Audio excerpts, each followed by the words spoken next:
Hey folks, welcome back. We are now in episode 3 of the St George 70.3 prep, which is super exciting. As of the time I'm posting this, I'm 37 days out from the race, so big things happening, and I've decided to dedicate this episode to embracing the grind because I gotta stop skipping as many workouts. I gotta focus more on what I have to do each week, putting in the mileage, putting in the hours, because it's coming up and I just cannot get to the race day and have to tell myself, oh, I could have given more, I could have been better. So come race day, I want to be able to tell myself I gave it everything I had and I put the actual work into it. So that's the plan, and because of that, today I'm on my way to a 90-minute zone 2 run. Should be fun, but for the first time ever, I am driving to a run, which feels a little bit weird, but I figure big miles calls for a big location, so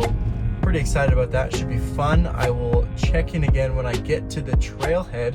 We can talk a little bit about some new gear that I've got, as well as my nutrition plan for this 90-minute run, because I'm trying to do a little nutrition training as I get closer. I've heard from a lot of people that that's super important, so I spent some time thinking about what my nutrition plan and strategy is going to look like come race day. So with these longer runs, I want to try some different energy brands and things like that. So I will check in and let you know what I'm packing when I get to the trail. See you then. Okay, we are here at the trail. Pretty pumped about this, actually. Early morning, but I've got this old Nathan running belt that I used to use back in the day. Inside, I've got obviously these, I think 8 ounces each. It's got some G1M Sport from BPN in there. And I've got honey stingers. These are the orange blossom ones, and a Go gel from BPN as well. But more important than the nutrition, that my goal is to have these maybe like every 40 minutes during this run.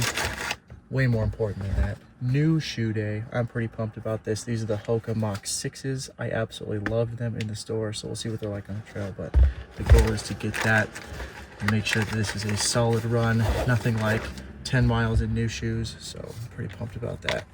I get these on and head to the trail. See you there.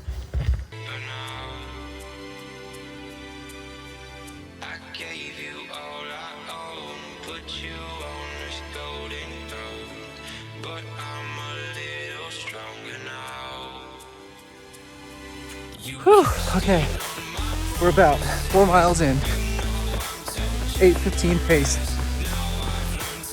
Pretty much where I want to be on average. Time for the first energy of the run. The honey stingers, orange blossom flavor.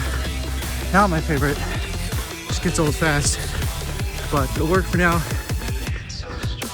And I'm right on pace, and I think this has been uphill most of the way, so hopefully the way back can make up some time. See you then.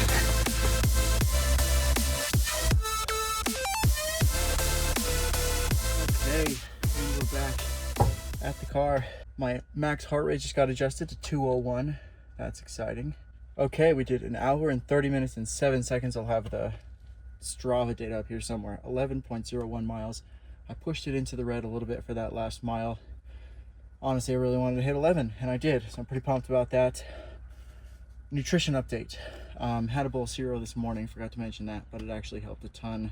Had that about 30 minutes before the run, and then finished most of my bottle. Something I learned, if you're interested in using the BPN G1M Sport, is that it's very frothy. So as you're running, it just gets frothier and frothier. So every time you take a sip, it's mostly foam. I might have to change that out. But honey stingers, didn't love the taste, mentioned that on the run, and it takes a long time to eat them. I don't know, I can only chew, I guess, on the right side of my mouth for those things while I'm running, so that was a bit tricky. Don't love the taste, takes too long, probably won't use those in the race. The Go One More, the BPN Go gels, those are fantastic. They're super small, but they're still like 30 grams of carbs. Taste is great. I used the mango one, I really loved it. I might have to try, I think they have 2 more flavors I need to try, but overall, feeling pretty good. I don't feel like I'm overtired. Definitely got some blisters with the new shoes. Loved the new shoes, but paid the price of running a bunch of miles in brand new shoes. So, oh well, I'll have to deal with that throughout this week. But overall, pretty solid start to the week, pretty solid Monday. Well, it is finally time. Tomorrow is the first outdoor ride of the season of 2025. I'm pretty pumped about that. But of course, that means I've got some prep to do on this bike. Just brought it upstairs from the indoor trainer, which I'm riding on right now, kind of switching it off with the triathlon bike. That's on there right now, so it's perfect to take this thing outside.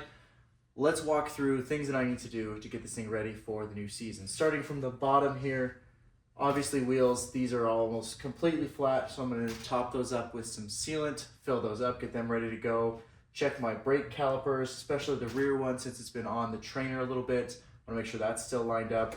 Moving up a little bit, probably work on the chain, get that greased up if I need to. Might clean that off a little bit. It gets a little bit messy with the trainer downstairs. And then my lights and charging elements, so make sure my power meter has enough charge. Make sure that I've got enough charge in the cadence sensor, speed sensor, things like that. The bike computer needs to be charged. My rear light is a big one. And then I'm actually super excited about this because for the first time in about 10 years, I have a brand new bike light, which is so needed, obviously to stay safe. So I grabbed this. It's actually launching today, which is pretty sweet. So I got this a little bit early, which is awesome. But it is a brand new quick release light that I am super pumped about. Maybe I'll do some sort of fun unboxing, but this should be great. It's going to be a massive improvement from the old light that I've been using for 10 years. It does some sweet stuff, 1,000 lumens at maximum. It's just awesome. So I'm really pumped to use it. Basically a headlight for my bike now. Okay, I actually brought this inside because I'm pretty excited about new stuff, and it's so dark in there I couldn't really see anything. So I'm going to open this up. Again, this is the newest KOM cycling light, 1,000 lumens, a quick release.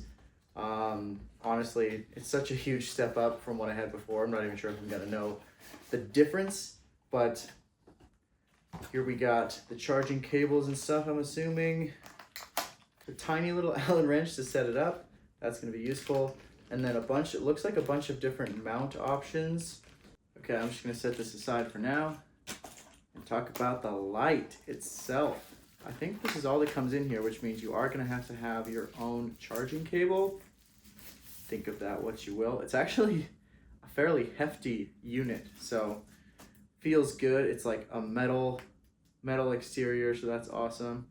You've got the ability to tilt it down, which I think is super cool, and I plan on using a ton because my bike computer is actually raised a little bit. So if I had a light on there, I'm going to have to lower it a little bit so that I can still see the road, even though my bike computer is raised. So that's a nice little feature that they thought about, and I appreciate. We've also got plenty of different features and modes you've got on here, which is super awesome. Hopefully you can see the intensity of that. There's all kinds of modes you can use. Wow, and it just gets brighter from there. Little flash. Couple different flashes, strobe light. Probably need to give like an epilepsy warning on this video, but this is gonna work out just fine, I think, for what I need. And the best part that I mentioned before is this goes right on my bike mount. The bike computer mount is also from KOM. I've been using that for years, so I'm pretty pumped that this is gonna work just perfectly with it. Just clicks right on. That means I can take it off, charge it, do what I need to do. It makes everything easy. So I'm excited to put this on the bike. So I'm gonna throw this on. It actually fits perfectly with my KOM cycling mount that I've been using for a while. I use this for my GoPro and stuff. I'll put that on the bottom, but now I can have the light on the bottom and my bike computer on the top. It's double-sided. I don't know if you guys have seen my mount before in my GoPro videos, but that's where I got it, and this is gonna be absolutely perfect, and it fits right in. So I'm pumped about it. It's nice to get some new tech, obviously. And I think that's just about it for the things I need to do on the bike. So I'm gonna go ahead and do that, and then we'll be ready for the ride tomorrow morning.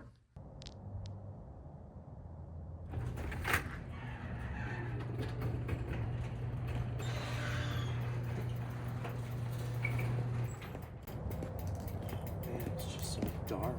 What am I gonna do? Wait. I absolutely love this. I'm excited. Well, the grind continues. It's time to get out for a quick ride. This light I'm so pumped about, but got an hour ride today. Hopefully it's a good one. And it's cold and it's early, but that's what the grind is all about. So I'm gonna get out there, finish my ride. Hopefully the roads are nice and clean and dry and the drivers are safe. So, see you when I get back.